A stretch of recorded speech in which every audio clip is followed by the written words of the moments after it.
Save COD charges by sending check or money order, or use your credit card. This is CNN.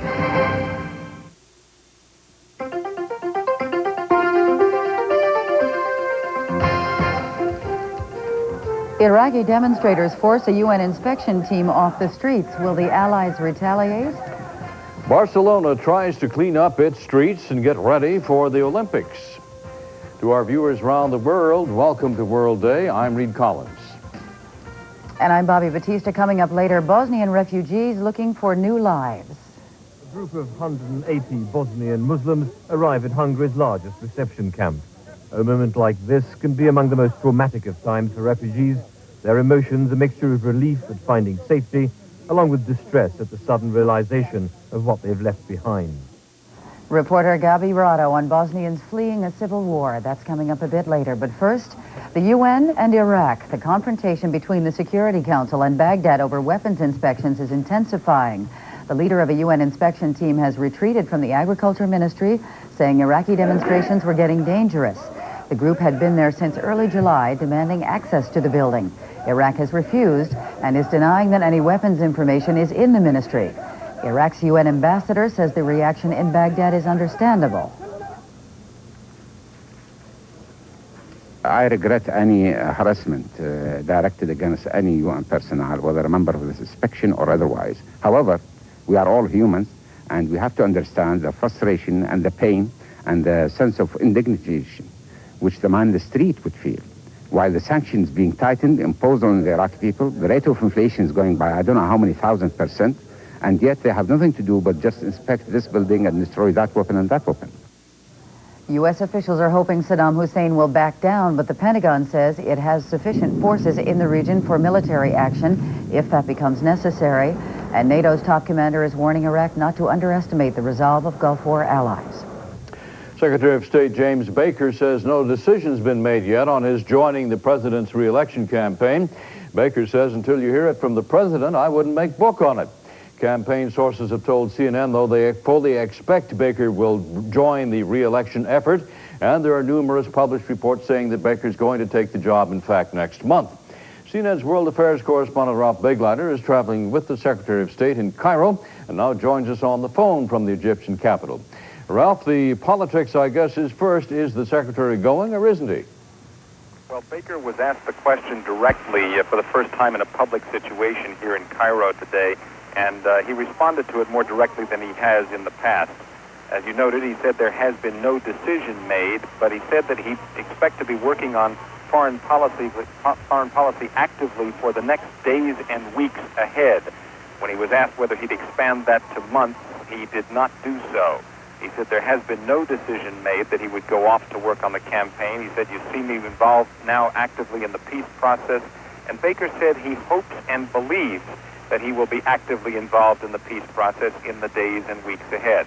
And as you noted, he said, so far all we've had on reports of his going to help President Bush become reelected is from unnamed officials and sources. And he says until you hear it from the President of the United States or from the Secretary of State, he wouldn't bet on it, wouldn't bank it. When you hear it from them, he said, I think you can log it in, but you haven't heard that yet.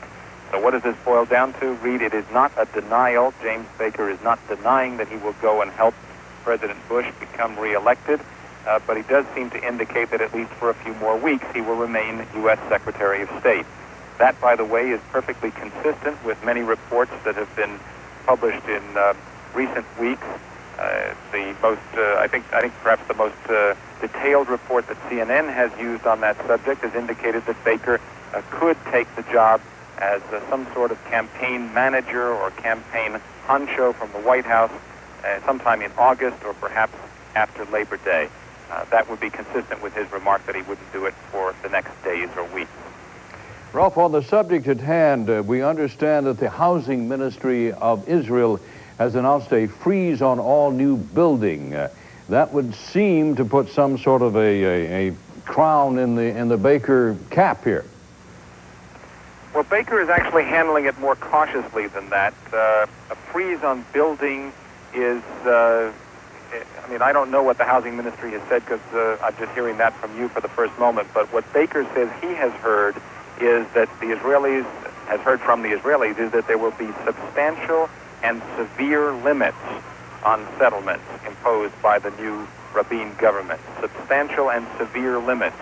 He chooses to stay clear of the word freeze, even when pressed on the subject.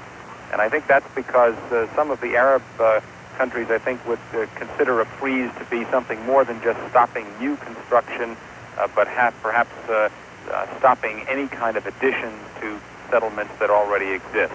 In any case, Baker is shopping this around among the Arab nations today. He was in Jordan yesterday, and he was here in Cairo a little while ago talking with President Mubarak. He is now on his way to Syria, where he'll try to sell it to Syrian President Hafez Assad. All right, thank you, Ralph Begleiter, live with us on the line, traveling with the Secretary of State. Bobbie? Weapons-grade uranium that was once aimed at the United States might one day fuel some U.S. reactors. Russia's atomic energy chief met with the U.S. energy officials yesterday. He is reportedly promoting the sale of tons of enriched uranium recovered from dismantled nuclear warheads. The idea is to raise needed cash. France and Japan are also said to have been offered a chance to buy the nuclear fuel. The United Nations is trying to get South Africa's blacks and whites talking again. UN envoy Cyrus Vance met with President F.W. de Klerk for almost 2 hours today. The former U.S. Secretary of State is also speaking with officials about township violence. Tomorrow, Vance sits down with the ANC and its rival, the Inkatha Freedom Party. The ANC broke off talks last month to protest alleged government complicity in the Boipatong Township massacre. Over weeks now, the ethnic battling in Sarajevo have dominated the news, but in the very shadow of that city is the Muslim town of Gorađe. It's a place where for weeks Serbian shelling has prevented help from reaching even the wounded. Gorađe is a place where survivors bury their dead at night these days, in parks and gardens, to avoid being picked off by Serbian gunners. It's a place now also pleading for help from the European community and the relief agency UNICEF. Go the 30 miles to Sarajevo, and UN peacekeepers near the airport came under attack early today.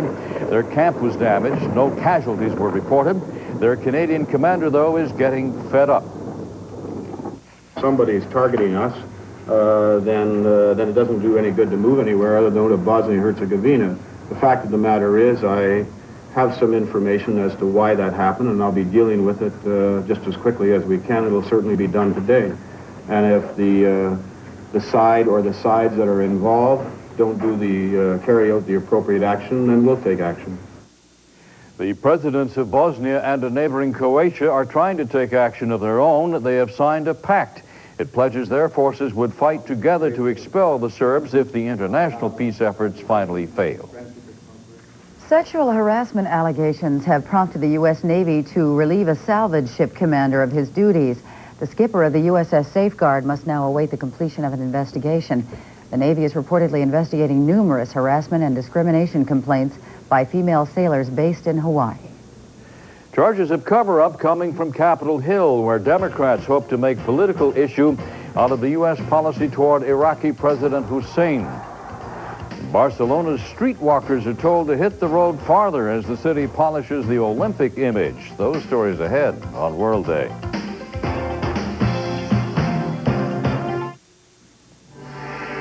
Morning.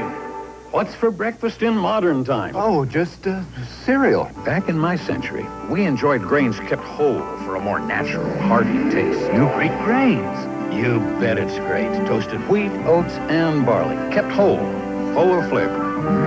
Great. Dates, raisins, even pecans. This really is delicious. Now I'm hungry. Got another bowl? What was great back then is great grains now. A great new cereal from Post. We were loading up at the lake, and I hooked my Coleman cooler on the trailer hitch to help drain the water. But I forgot to unhook it. We dragged that thing 20 miles, but it held on all the way, and everything was still inside. Coleman coolers are unbelievably tough, and now these bonus packs are all specially priced. I don't know what the speed limit was along there, but I'm sure glad nobody clocked that cooler. Real hardwood adds so much warmth and substance to a home that lots of people try to imitate real hardwood. They actually print a picture of wood on plastic, even paper, to fool you. Don't be fooled. Real hardwood glows with beauty and character you can't copy. Beauty to enjoy for generations. Hardwood, our renewable natural resource. For a book of fresh ideas to add genuine hardwood to your home, send $3 to Hardwood, Box 3300, Memphis, Tennessee 38173.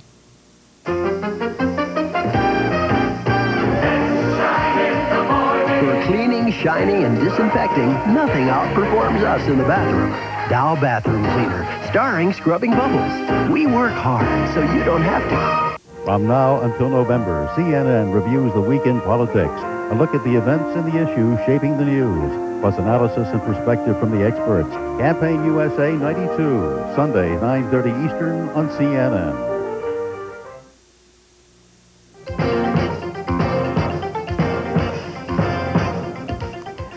As tensions increase between UN inspectors and Iraqi officials, congressional Democrats are accusing the White House of mishandling Iraqi policy before the Gulf War. Democrats complain that the White House is withholding key documents that show the U.S. helped arm Iraq. But President Bush's supporters say the Democrats are just playing politics. CNN's Bob Franken has more.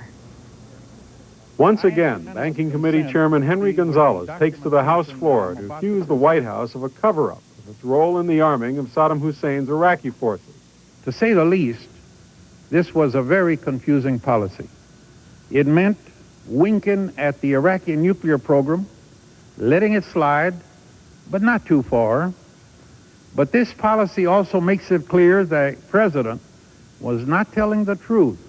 Congressional investigators say the White House has coordinated a program to conceal information that is administration-wide in an effort to avoid political embarrassment over mishandling Saddam Hussein. It is very close to an obstruction of a congressional investigation. We have documents we want from Defense and NSC that we're not getting. And it's clear that when the State Department pledged initially to give us all their documents, they failed to do so. It is now called Iraqgate. Congressional sources list a series of complaints that the White House continues to withhold 2 national security directives signed by Presidents Reagan or Bush that sources tell CNN concern the sale of advanced military hardware. Another has been declassified, National Security Directive 26. A key sentence reads, "The United States should promote economic and political incentives for Iraq."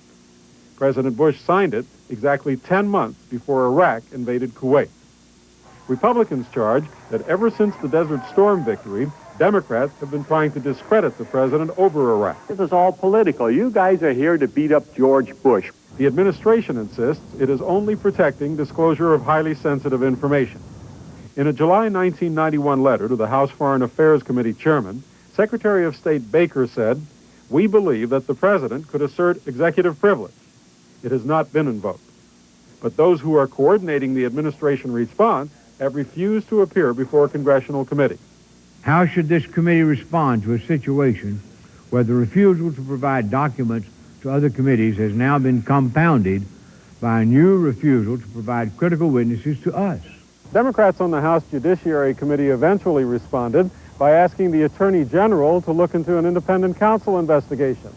The political war over Iraq policy continues, even as the real war threatens to flare up again. Bob Franken, CNN, Capitol Hill. In U.S. politics, the Georgia Congressman Newt Gingrich survived a close challenge in that state's Republican primary yesterday. Gingrich, who is the House Minority Whip, beat his rival Herman Clark by the slim 51 to 49% margin in yesterday's contest. Gingrich has been hit with the harsh criticisms for writing overdrafts on that House bank and for using a taxpayer-supplied limousine. Gingrich is seeking his 8th term in Congress. In some of Georgia's other congressional primary races, with 93% of the precincts in now, Democrat and former actor Ben Jones is way behind in a bid for renomination. Democrat Charles Hatcher, one of the more prominent mentioned in the House bank scandal, has now been forced into a runoff. Meanwhile, President Bush today is focusing on America's drug problem during a Rose Garden event just a short time ago. The president proclaimed, quote, "Drugs are no longer cool." Mr. Bush today also is meeting with business leaders who serve on his drug advisory council. Tonight, Vice President Dan Quayle will be the guest on CNN's Larry King Live. That's at 9 p.m. Eastern Time. And riding the wave of